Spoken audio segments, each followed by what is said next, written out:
Well, good afternoon, everyone. Thanks so much for joining today. My name is Justin Oslowski. I'm with the U.S. Department of Commerce and an agency within Commerce called the International Trade Administration Commercial Service. And so, what we do is help to identify international channel partners for your products and services globally. I like to call it economic patriotism, right? So sometimes our politics may dysfunction, but our economics does not have to. And by looking at exporting and by building your export community, you are making not only your company stronger, but America stronger as well. So I don't know if economic patriotism has been a coin term, but you heard it here today. If it has not been, and I copyright and patent that. So with that, we've got a great lineup of folks today. I wanted to thank our partners who are part of our speakers as well. So Kyla Brustin with the New Hampshire Small Business Development Centers here in New Hampshire. I also need to thank Liz Gray. If you ever need an exercise in learning effective leadership, and Liz Gray is one of those people. Heidi, who helped so much with the marketing, and Ben, thank you too for getting today's IT or the template for this all together. And with the state of New Hampshire, Adam Boltic, and Alan, who you'll be hearing from today as well. So that will be, when you hear from Kyla this morning and when you hear from Alan this morning, this will be this great theoretical framework, right, for exporting and why going global matters. And this theoretical framework certainly is one in which there are benefits. When you can follow this precise template and when you can follow this pattern, and everything works, yeah, great, wonderful. But I think what you're going to hear from our other speakers today, LaFortune, Djabea, and Drew Matter, and Joyce Elliott with Micros, and Djabea's LaFortune is with Mola Foods. Her story, by the way, is inspirational. When you hear from them today, you will say, Justin, we heard all of these great theoretical frameworks on how to export, and then the real life experience seemed to be quite different. Yes, it is. And that's why we have our companies on here today. So what we want to accomplish today really is just to explain to you why exports matter, why it's important, this sort of economic patriotism. We want you to leave with some firsthand knowledge and experience, and we want you to be able to determine whether or not exporting works for you. It does not work for everyone. If you're not shipping your products to Mass or your services to Maine, this may not be something that you need to jump on immediately. But one of our largest markets just north of us, Canada, great market. And so that, like I said, it doesn't work for everyone, but it's something we want you to consider. A couple of housekeeping notes. Everyone was entered with their mics muted. So if you do have a question or anything that pops up, please feel free to pose your questions in the chat, and we'll try to get those questions answered as quickly as possible. Certainly, if a question arises during one of the presentations, please feel free to post that, and then in an appropriate time, we can jump in with the question. I hope that Drew and LaFortune are going to agree that international sales and marketing really, really, even more than domestic sales, are based on networking. So what I would love for you to do is in the chat, we don't really have time to introduce everyone, but if you can post your name and your company into the chat, this is a great way to start networking, not only to just to get your name out there and start the branding and reputation, but then also to sort of connect with these great people who have this experience and knowledge around exporting. And Alan's going to talk to you a little bit about resources too. And then Liz would kill me if I didn't mention this right up front, so I'm going to talk about it right away. This is a sort of like a little teaser for you, right? A little teaser, because January 11th, snow permitting, although I guess we're going ahead with it even if we get a nor'easter, we're doing an in-person event in Concord, New Hampshire at the Hotel Concord. And that will be from 10 until noon, followed by a complimentary lunch. And we encourage you, if this teaser program is something that sort of interests you and you want to learn more, you want to talk a little bit about e-commerce, we're going to talk about logistics and marketing and legal aspects of exporting, and we're literally going to throw in a free lunch, then please join us. Please join us for January 11th, and we're going to post that information in the chat as well to register, and we hope that you'll join us there. So with that, assuming I did not forget anything, I don't think I did, probably did, not sure, but I would like to introduce Alan Dillingham. He is, like I mentioned, with the state of New Hampshire, the Bureau of Economic Affairs, and the Office of International Commerce. Just like any good government employee, we have 18 billion titles for Alan. And Alan's going to talk to you right now about why exporting matters. So Alan, over to you, sir. Thank you, Justin. We have a few slides, so we'll just jump right in with the big question, which you've probably been asking yourselves, and why you're here today at this webinar, and that is, why export?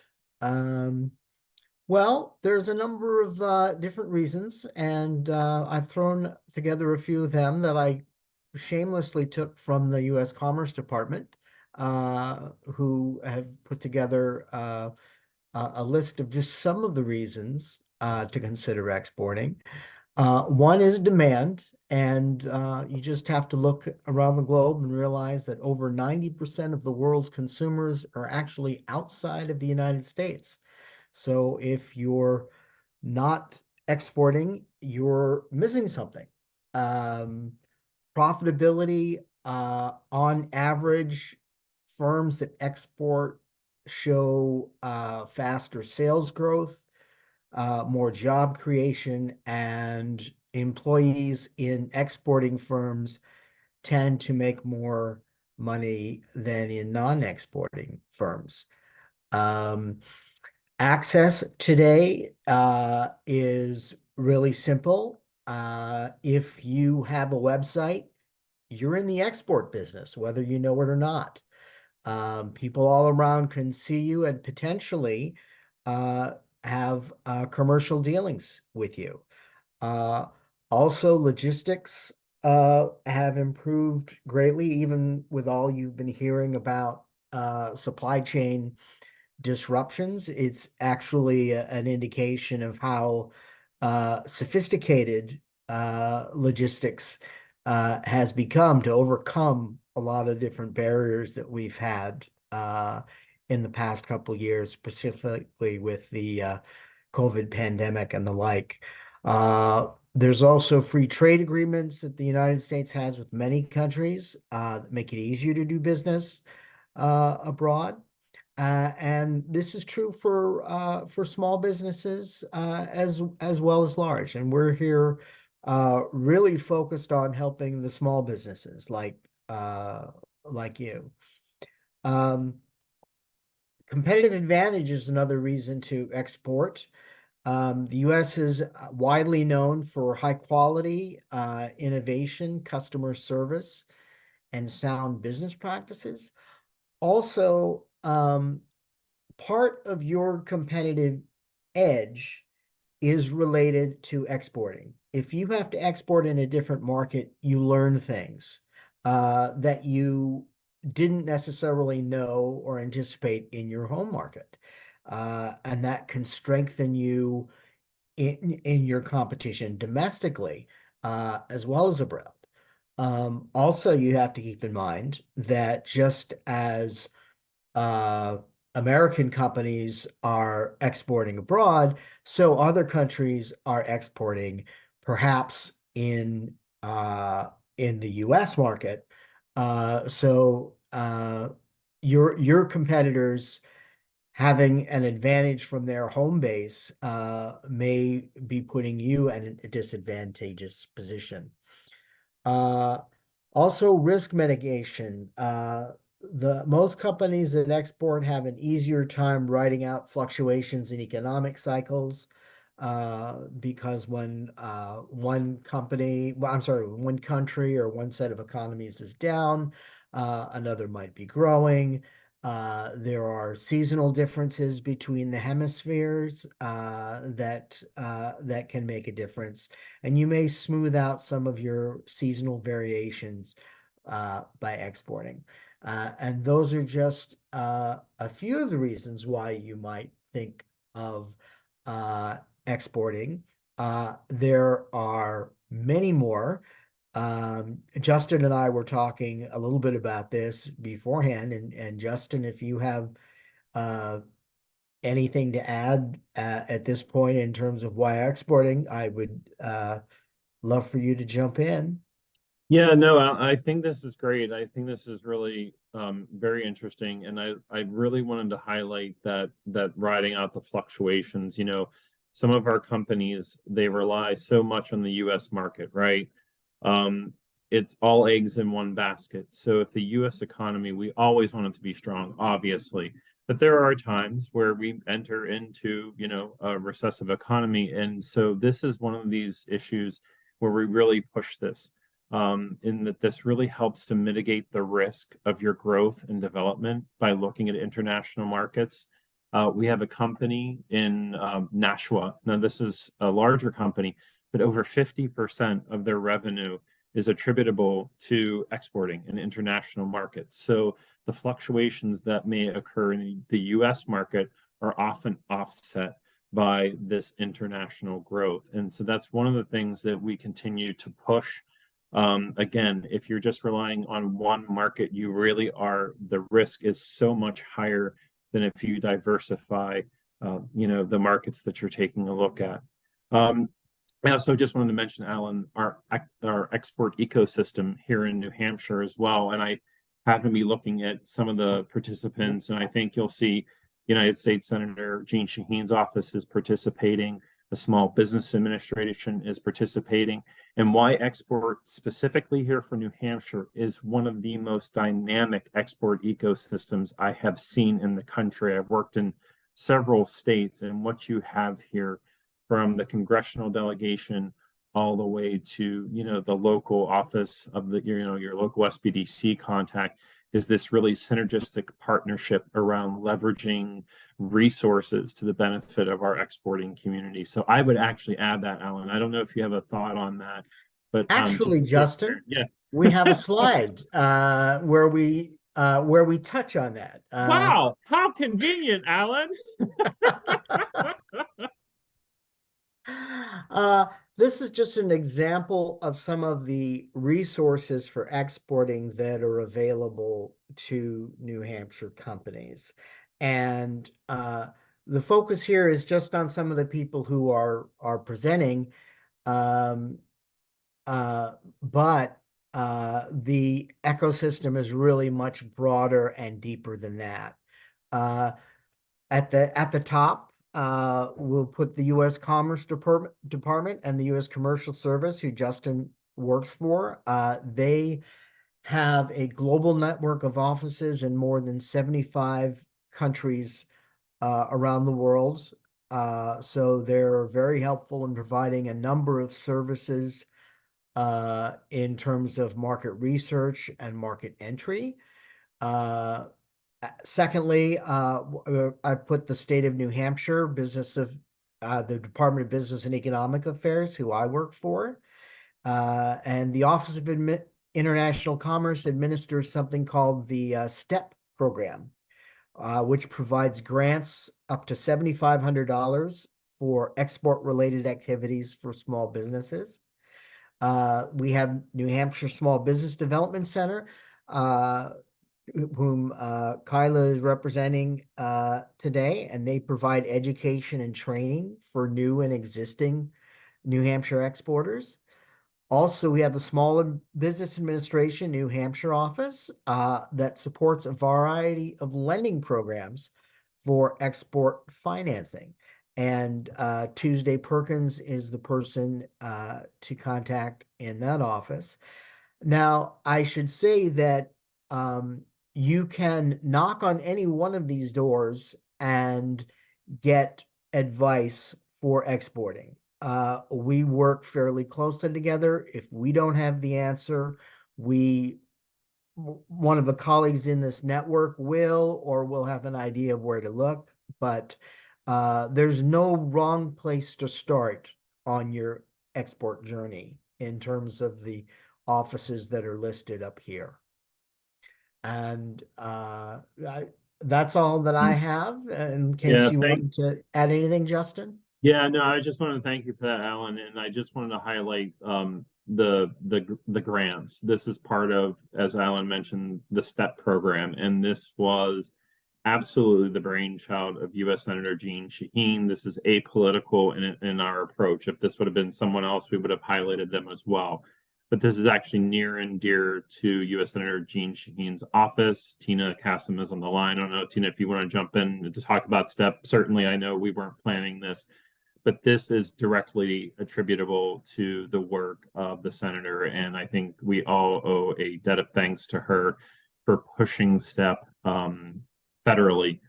This has had a tremendous impact. It has helped the state have booths at various trade shows. Alan and I, as you know, DSEI, we went to in London just, when was it, Alan? September? Mm-hmm. Well, I turned 50 and I really can't remember anything, but it was September. And this is all attributable to STEP.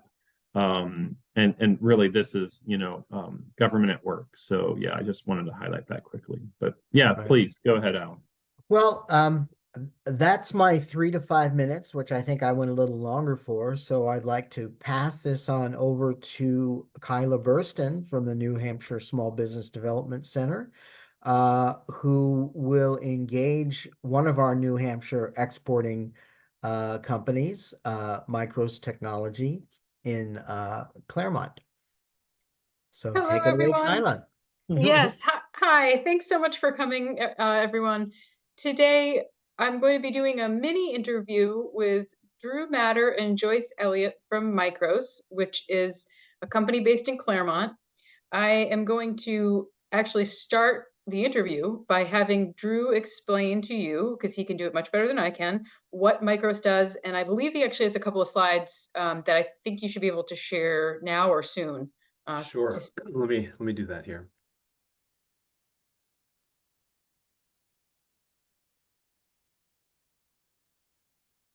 Okay, are we seeing this? We are, it's in, yep, there we go.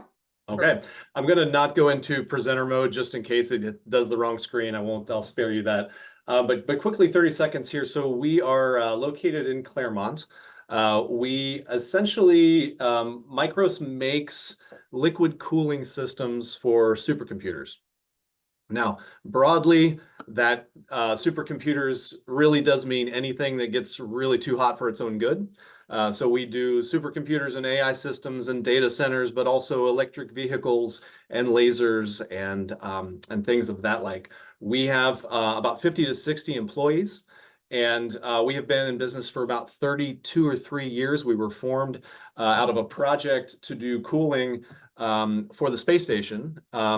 With a company, our founder worked at a company called Creari in Lebanon, New Hampshire, and they spin off a company kind of every decade, and we were the third or fourth in 1991. So we have 2 facilities. I'm in the building on the left here, our R&D facility, and then a mile down the road in the old Claremont Eagle Times building is our manufacturing facility. It now makes cold plates.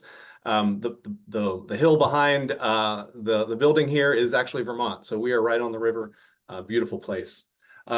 This is a version of what we do. We make cold plates for servers as data centers grow in not only the headlines, but in their technical capacity as chips get hotter and hotter and hotter.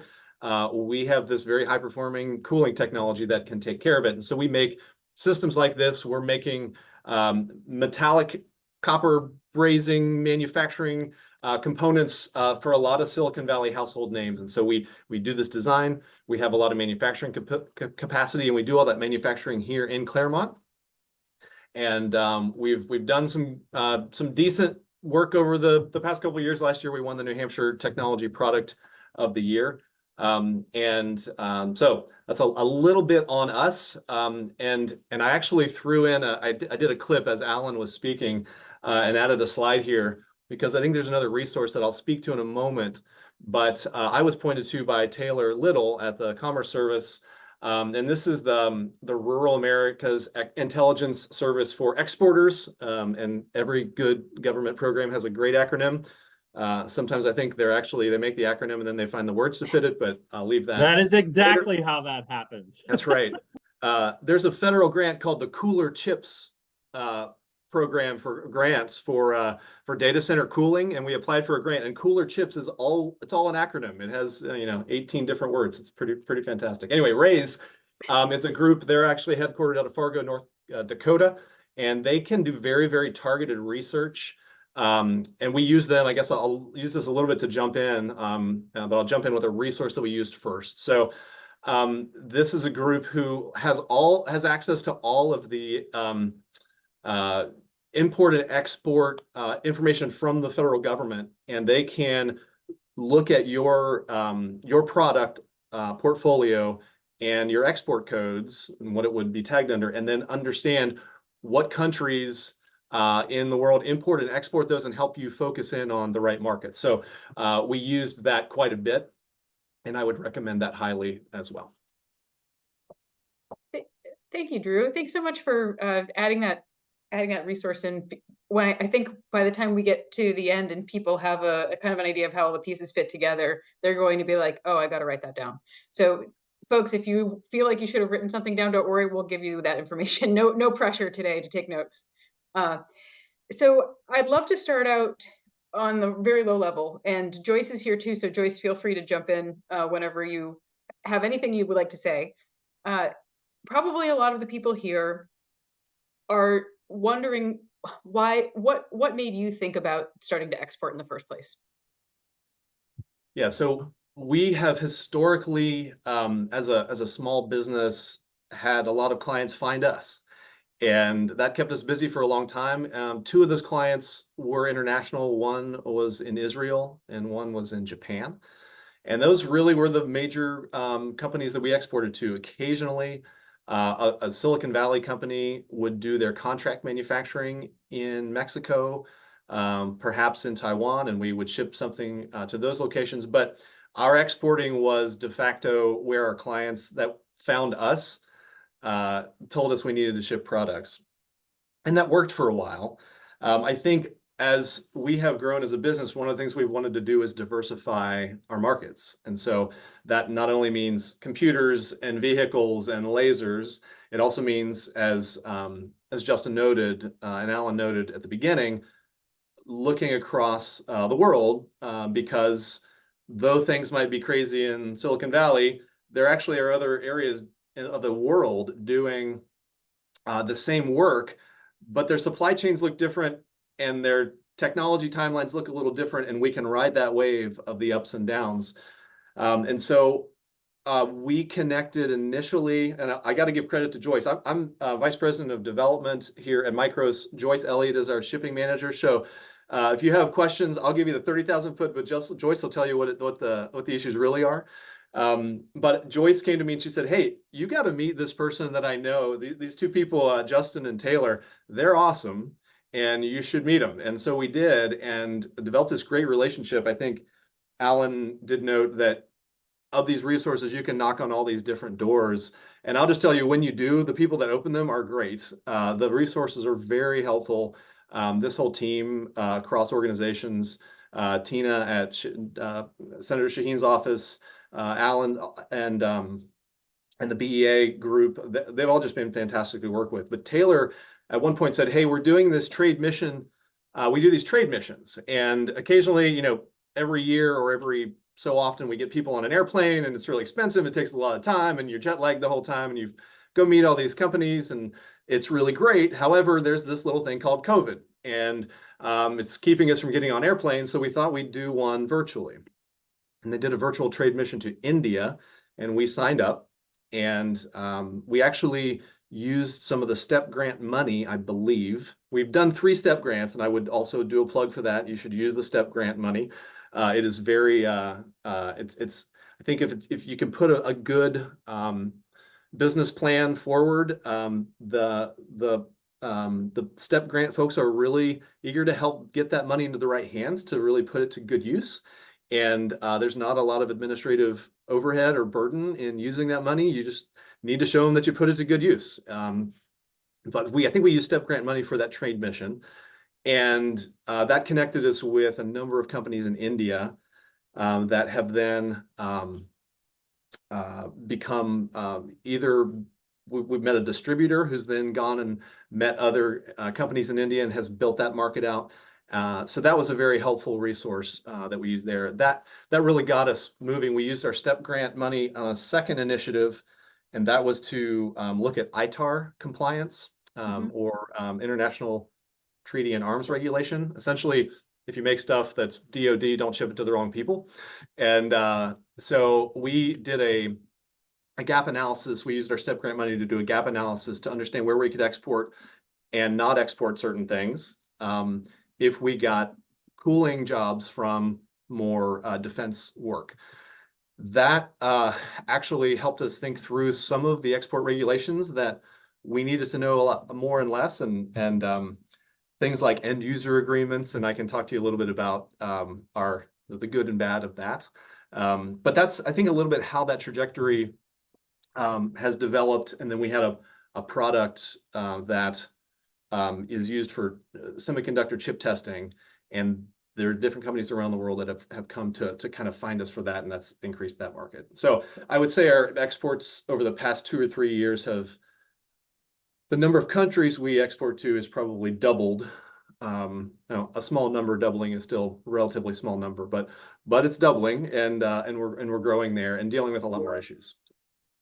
And then what I want to make sure that the audience is hearing is that your strategy for which countries you were going to pursue for export opportunities was based partially on connections that you already made, as Justin highlighted at the beginning, networking. But Right. then it was also based on the research that you received from RAISE, the rural information center for, I won't get the acronym. I think it It's ends all in good. exporting. That's right. That's right. Yeah, I think the E means export. Yeah, no, you're exactly right. And so I didn't mention that, but I'll tie the bow back on that. Is we also used in the past year the RAISE group, and they came back and said, hey, what they can do is say, here's what you tell us what you do and what your shipments, like what classification they are.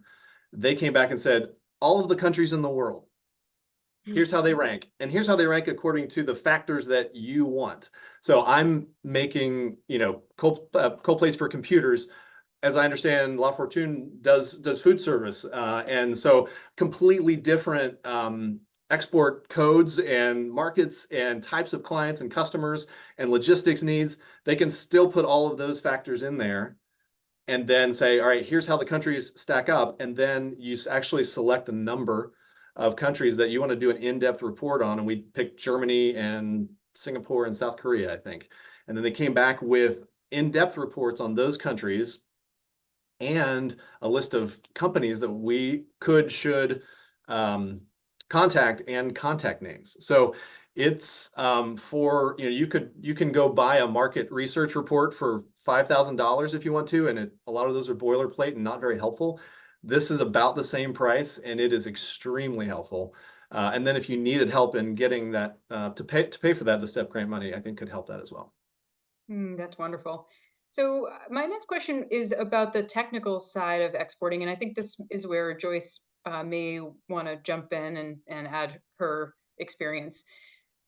A lot of people, when they consider exporting, they immediately start thinking about, well, how am I going to get this from my warehouse to a truck, to a port, to another warehouse, to the final destination, and what kind of hurdles will I have to clear in order to get my products where they belong?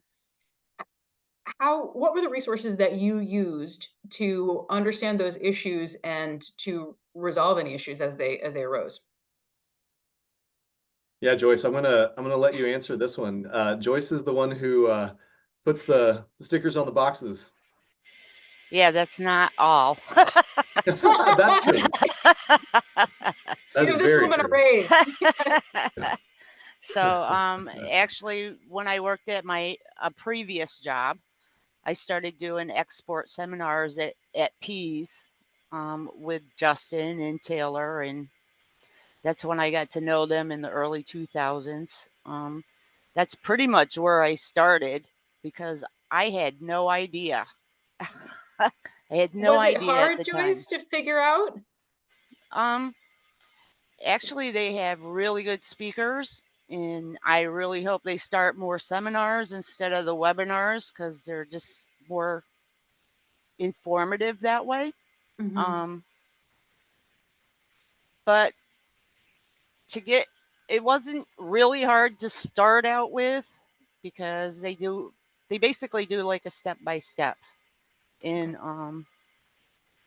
yeah, and they have, like I said, they have very good speakers. They have people there that talk about the legal aspects, and a lot of them are telling you that the salespeople should be involved, and the management should be involved. And in the small companies, which is usually what I work for, the management is the hardest ones to get on board.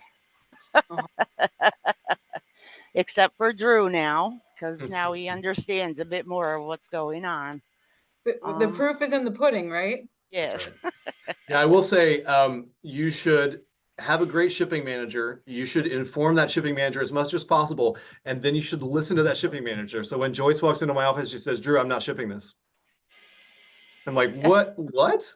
And she's like, "Unless we want to go to jail." I'm like, "Oh, really? Yeah, I don't want to do that. So let's fill out the right forms and thank you." All joking aside, making sure that management does need to have buy-in, but the management also needs to let those who are really doing the work have a significant say in understanding the situation. And a quick example, and Kyla, can I give one quick Please. example? One of the things we were told, and this is one of the kind of the tricky gray parts of all this, we were told that we needed to have an end user agreement for all of our exports. It means you need to have the client fill out a form that says, "Here's what I'm doing with your part." And then that gives you, kind of a fallback if anything, if an export ends up in the wrong hands, it can actually not, it can come back to you as the shipper. And that's one of the tricky parts. And that's why Joyce is like, we need to be on our A game here. And I said, yes, absolutely. But we would develop a business, potential business project, and then we would send this user agreement to the client and never hear from them again. Interesting. We actually sent it to a US company who makes cars, and you all know who they are, and they wouldn't fill it out. And so we're thinking, are we locked in? I mean, what do we do here? We've just been told we need to do this, but now our clients don't want to talk to us and they won't fill it out. So as a small business, we sort of need business to be a small business. So what do we do here? And what we ended up doing is in that ITAR shipping gap analysis, the ITAR person who was recommended to us again through this network, I think Mohawk Global was the company that did it in New York. Fantastic. And they said, okay, it's really important. It is not required, so, but you have to be really careful as a shipper. And so we ended up saying, okay, on this situation, we need to make a business decision. Are we going to ship this to this client without this piece of paper, even though we're going to navigate toward that all the time? And so it's those kind of things are the gray areas where you want to get as much information as possible. And it can be tricky. But you need to make sure that you're making every effort to apply by all the export rules possible. So I could talk to you all day, but we have to wrap it up. I just, as a closing question, want to just go over the resources that were key to you to ensuring success. And I know that you've touched on these, but just for the audience to leave with the places that the doors they should absolutely knock on when they're considering. Yeah. I'll say a few, and then Joyce, you're going to have a few too, perhaps. I would say, look at the International Trade Administration group. write Alan a note, bug Justin, and Adam at the BEA. The STEP grant folks are really helpful to work with. Use that resource. If you want to understand kind of where to export and you just don't know what to do and where to go, reach out to the RAISE group. That I put that link in the chat. The other thing I would say too is, make sure as we've gotten more known internationally, somebody mentioned, maybe Alan mentioned web support. Our IT person comes to me every once in a while and says, well, we're getting more known around the world because we now have 10x as many attempted hacks into our system. So I know you're doing your job, Drew. Like, great. Where are they coming from? And they're coming from all these different places, depending on the time of day. So just be aware that, as you get more known, you do need to have secure cybersecurity in place, and that's just an important part of what we do. So I don't have a list of cyber resources necessarily, but just be aware of that. And I'll leave it at that. No, SBDC does. So call us for cybersecurity as well. Yeah. No problem there. Joyce, did you have others? You really need to be able to trust your freight forwarders. And I've been working with the same ones since the beginning of the 2000s, which is our freight forwarder for the big shipments going out of the country. And they are very good. They're very easy to work with. And if I have any questions, they can answer most of the time. Joyce, are they New Hampshire based? They are Massachusetts based. It's BOC and International out of Boston. That's great. That's great. Well, Drew, Joyce, thank you for joining us. Thank you for sharing your experience and your knowledge. And we look forward to seeing you at a future export event. And Drew, you're going to stick around. So if we have some questions from the audience, we'll be sticking around here a little bit and maybe entertaining some questions at the end here. So yeah, absolutely. Great. Alan, back to now, no disrespect to cooling and supercomputers, but my heart and my stomach always lead back to food. So I'm so excited to hear this next conversation too. So Alan, floor is yours. Well, hello again, and I'd like to introduce you all to LaFortune Djabea of Mola Foods. She's relatively new to exporting, and I wanted to just let her have the floor and talk a little bit about Mola Foods, what they do, how they got into exporting, and some of the challenges they faced. Hi, Alan. Thank you for having me. I'm LaFortune Djabea. I'm the owner of Mola Foods, and we create products. We basically create food product for adventurous eaters who would like to discover diverse cuisine from around the African continent. And so we have beverages, spices, condiments, you name it, we have it. So when it comes to exporting, being originally from Cameroon, that was actually the #1 place that I started sending my product to. But I had an issue with the Cameroonian government, because when you ship your products there, corruption doesn't allow you to continue your exporting business, because you literally have to pay fees when your products touch down on that particular country. So you spend money on the front end and then you spend money on the back end. So that kind of like slowed me down for my exporting. And then I spoke to Deborah at the Food Export. Her and I had a conversation. I attended a couple of their trade shows and signed up to the Food Export information line. And then I met with Adam. and he actually came to Nashua, sat with me. They actually had it was a luncheon. They had a luncheon there at my location. So I got to know him a little bit. And then we spoke about the STEP grant and what are my expectations and what else I wanted to do. Was it just exporting in Cameroon, or was I looking at exporting some other places? And I told him about trying Canada, which is right next door to us.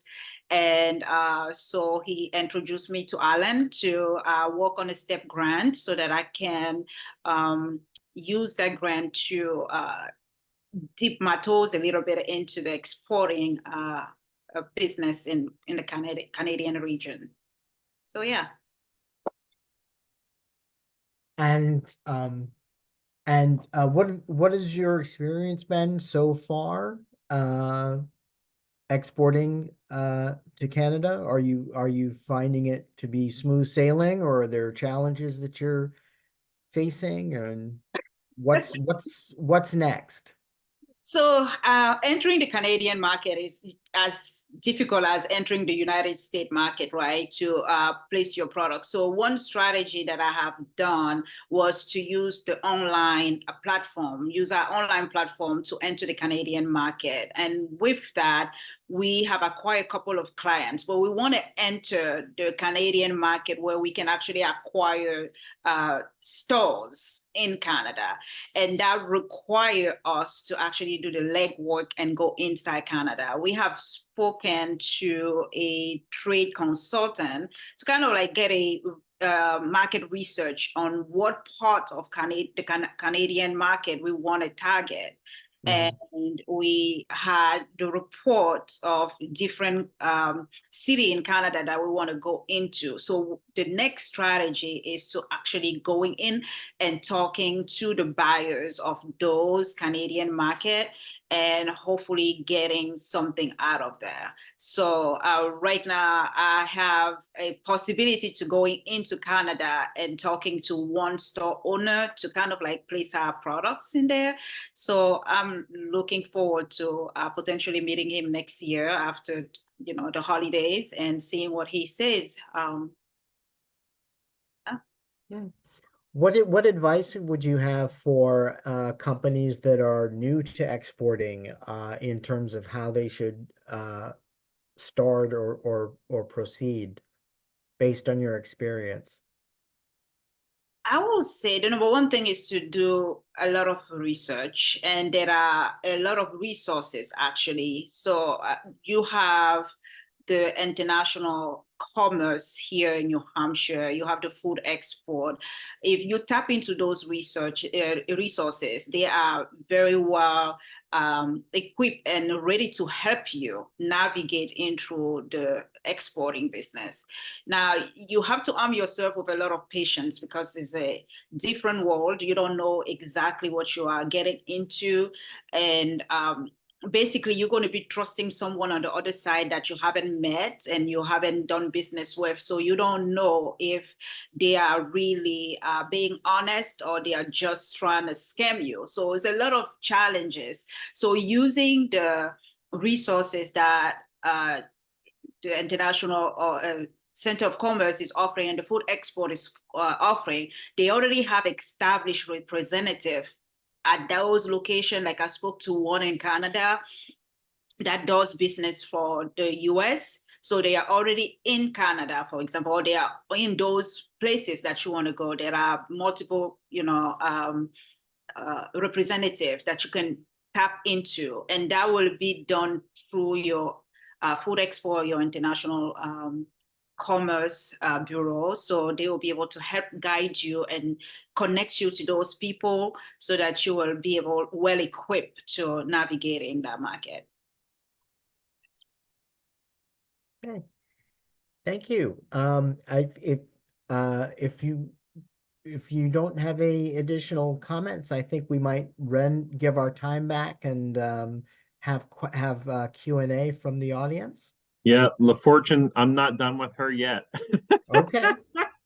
So no, this is yeah, we definitely can move into a Q&A, and please again, I encourage you to post any questions to the chat and I'll happily ask those for you. may put you on the spot to jump on live and ask the question if I'm misinterpreting. But one of the things, LaFortune, that a lot of new companies, in fact, I think this is probably the most common question that we have, is how do I get paid? Like, did you have any payment issues? Did you talk to your bank or the Small Business Administration or anyone around how to get paid? Because to your point, there are some bad actors internationally, and you have to sort of make sure that who you're shipping to is legitimate. So I just wondered how you felt, like where you were on the payment options or whether you explored any of that. Well, right now, because we are doing it online, so they pay through the website that we have created thanks to the STEP grants. Great. They go through that portal and they make their own payments. So that's simple. Now, to those with at the storefront, that is a tricky one. I know that I have asked a lot of questions about that, and I was told that, going through the bank is the better way to getting paid.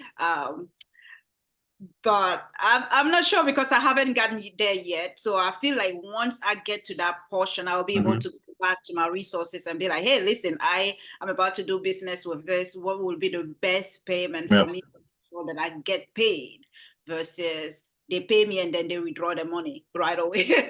Yeah, no, absolutely. And I'm so glad that you mentioned the resources because, again, as part of this really, really healthy and dynamic New Hampshire export ecosystem, we not only work with the private sector banks, we will work with SBA, to talk about export credit insurance, how to most, what payment mechanism to use to offer you the highest protection for Mola foods. And so, yeah, that's one of the questions I get a lot when I talk to, especially someone who's new to export. So like I said, we're talking theoretical and why it's great to export, but then you got this real on the ground practice. And so I wanted to let everyone know we do have definitely some financial educational tools and resources for you to look at as well. So that's great. And LaFortune, you have to tell us, because I think I saw this, was what Mola means, which I love the story. Well, Mola is a friend. Okay, so Mola, the way I use Mola in Mola Food, I use it different ways. I use it as an acronym, and I also use it as just a cool, slang word that I was using when we were little. So I love it. growing up, we call each other Mola, which meant a friend. So when I decided to create a business, and because when we were growing up, we had to combine our resources to help each other with food. Like whenever we will go without, we'll have to, regroup our resources and say, hey, we're going to bring food together, come eat with us or what's not, until your parents can have something for you. So we created that group. So we call each other Mola. So when I came to the US and I wanted to create a company, I say, well, I'm creating a company for food. It will be fitting if it's a way for people to come together and enjoy each other as a community and as, family and friends. So I call it Mola Food. So friends food. Basically, that's awesome. I love that. We do have a couple of questions for you in the chat. So I think one is, so definitely, Grace, if you want to jump on, you're more than welcome to. But LaFortune, did you have any legal needs in developing your products for export? So did you face any legal hurdles or barriers or anything that you wanted to, maybe discuss or chat about? Well, actually, I can give you a story about facing something. Actually, it turned out to be a scam, but we can talk about it so that maybe perhaps someone can protect themselves from it. So I got a lead from China, which I would say when you want to do business in China, you got to be very careful before you dive in it. So I had a lead from China, and we started working into the process of getting my product into the Chinese market. And we had to set up a contract and payments and ways of how to do, business in China. The number one thing was that I had to research how Chinese people do business. And I realized that in order for you to do business in China, you actually have to travel to China, get to know them first, and then once they feel comfortable doing business with you, they will do business with you. Mm-hmm. But there are those who use that strategy to basically scam your business into going into business with them and taking money away from you. So I had that experience with a company in China. I actually have their name somewhere. I didn't bring it here. I didn't know I have to talk about this. And I had to actually seek advice from a lawyer. So I took the information to a law office. They reviewed the contract. They asked me a couple of questions that I needed to ask them so they can make sure that what they were asking was legit. And come to find out it wasn't. So because of that law office, I was able to avoid being scammed with this company in China. So I would always say that is before you sign any contract or before you go into business with anybody, you do need to retain counsel. Yeah, I think that's, yeah, I mean, I couldn't agree with you more. And Grace also asked the question, she's like, how do you manage the legalities in export trade from conception to implementation and beyond? And that's a fantastic question. And honestly, it is tricky. We, we do work with attorneys and law firms. We also engage with our U.S. embassies and consulates abroad as well. Grace is on it. I mean, how do you protect IP? And I just think that's really interesting because there is actually a huge issue with IP. There are some markets where if your product or service is easily copied, we would actually probably discourage you from going to that market. But there are government resources available to talk about IP. We've got an IP attorney on the line, I do believe, and Kimberly. And like I said, there are lots of resources. I love LaFortune that you stopped. You didn't chase the dollar right away. You were, what I'm saying, you used some logic and saying, I got to pause this and I've got to work this through and see. And that's what I said. But again, any sort of IP issues, please come to us. We have this great referral network here in the state. It's very interesting, but there are rankings on IP protection internationally and where some markets that you may have difficulty with. So please, just don't rush into it. The same as vetting. Can I say something? Can I say please. I will say that, when you are doing business with a country, the number one thing you need to do is do research about that country. Right. So you need to know what are the legality in that country, because even the lawyer here won't know that information unless you are talking with an international lawyer who has already dealt with that particular country. Laws changes depending on what country it is. So before you jump into anything, you want to research the country you want to go into. You want to understand their laws, because sometimes your law does not apply to their laws. They don't care. And there is something about international law, and breaking the ties there is very difficult. So you have to really know the country's laws that you're going into and how can you protect yourself coming from the US and entering that market. And also keep in mind that the Americans, as we are right now, we're not really liked outside. So when you go into those countries, you have to be very careful how you do your bidding. So just research that. Yeah, and we do have a couple of other questions here, but I wanted to LaFortune and for Drew, and I think this links back into understanding local laws, customs, regulations. Is identifying a channel partner like an agent or distributor versus selling direct to end user. I don't know if either of you want to speak to that, but at the Commerce Department, we always, 99.9% of the time we suggest working through some sort of channel partner, right? Traditional agents and distributors versus going direct to end user, just because you don't know, LaFortune, just like you had just mentioned, you don't know all the local laws and regulations around things. So Drew, I knew you signed a couple of partners recently. Do you see any huge difference between channel partners, direct to end user, or do you have any insight on that? I do, yeah. I would first say that, even the Raise report that we did, one of the factors to the previous conversation, one of the factors we ranked was sort of ease of doing business or IP protection. So it's one thing to talk about it here, or you think, hey, I have this business opportunity in this country and it's a one-off thing. It's another thing to see a list of 100 countries and you see 20 of them that really honor IP a lot more than the others, and you think, wow, I can go to any of these, and it's pretty easy to realize I'm going to target these because I realize my risk is going to be a lot less if I go to these countries. Right. So even the folks doing the rural export reports can assign that for potential markets. On channel partners, yeah, it's actually kind of a funny story, and I'll make it short looking at the time, but with the virtual trade mission to India, I think I met with, let's say, 6 or 7 companies, and one of them was a distributor, not an end user. And so we have historically sold to end users, and we haven't worked through distribution ever. And so this company that we met with is a distribution company, and they wrote me afterwards and they said, what would be the potential of working together? And I answered, we'll have to see. We've never done that before. And I don't know what I said, but it somehow didn't translate culturally. And they wrote me back and said, great, we're so honored to be your rep.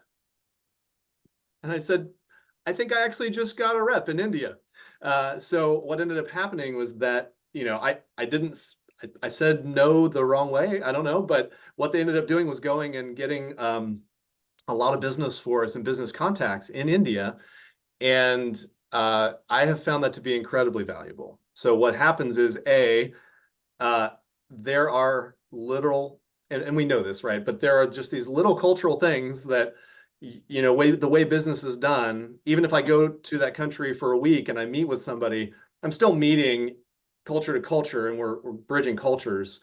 And there's going to be something little that I miss. Whereas a person that is able to be a seller in that country knows all of the unspokens, right? And there is something about business being done that's a lot about those unspokens and generating that trust. So I think working with a channel partner is huge. Then also, you can imagine as your exports grow, you can't juggle all the balls, and you can't handle all of the inputs. And I'm now having a meeting with at 6:30 in the morning with Taiwan and 7 o'clock at night with India, and I have to, I want to stay married, so and raise my children well. So at some point, I have to start to push these off to folks who are on that time zone, and I think that's helpful too, to just kind of carry the load. And so I would say that the trust with that channel partner is going to be critical, because they're going to hold, in some ways, that market in their hands for you, proverbially. That word has been used now a few times, trust. Right. LaFortune, trust. Drew, trust, all built on networking, right? Networking and trust. So LaFortune, we're almost out of time, but I didn't know if you wanted to talk about your experience with direct to end user or channel partners. Your structure is a little different. You want to actually do some retailing. So is it primarily end users that you work with?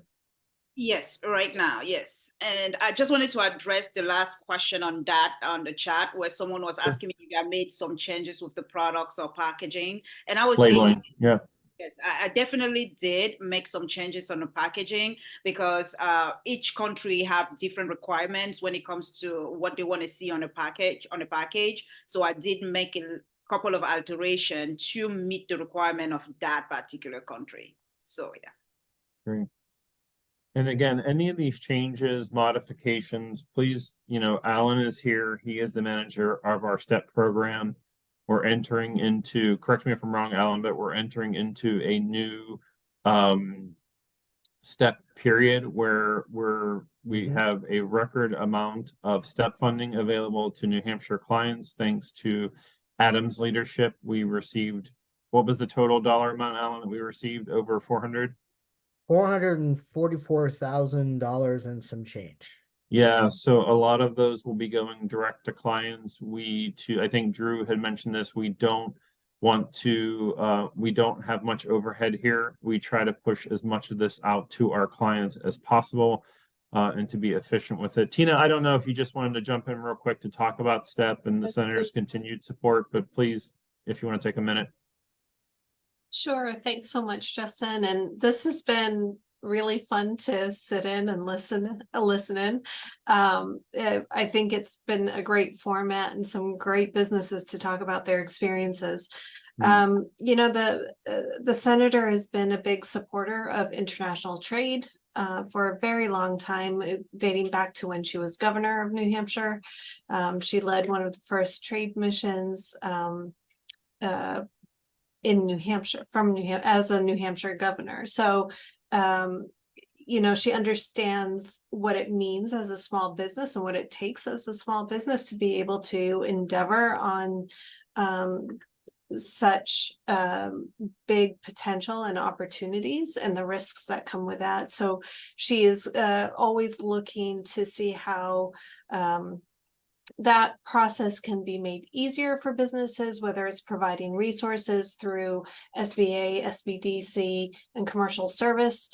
But then in terms of background and knowledge and information that you'll need, but also taking some of the financial burden off just to help companies get that step in, or to be able to dip their toe in a little bit, and then be able to decide for themselves how they want to move forward. So I think, you know, if you're coming across any issues, you obviously have a great network here in trying to resolve those. But if you have ideas on how STEP could work a little bit differently, we're working right now on reauthorization and trying to get more funding out there. Just feel free to reach out and let us know. Even if it's not STEP related, even you can feel free to reach out to me. We're happy to work through any problems with our partners. And legislatively, if you have some ideas or you have some thoughts on how things could move a little easier, we're always open to that. The senator is now chair of the Senate Small Business Committee. So this is a big opportunity to bring forward any thoughts or any initiatives that we want to be able to move forward. So, but thank you all for being here and taking the time today. I think this was a fantastic session.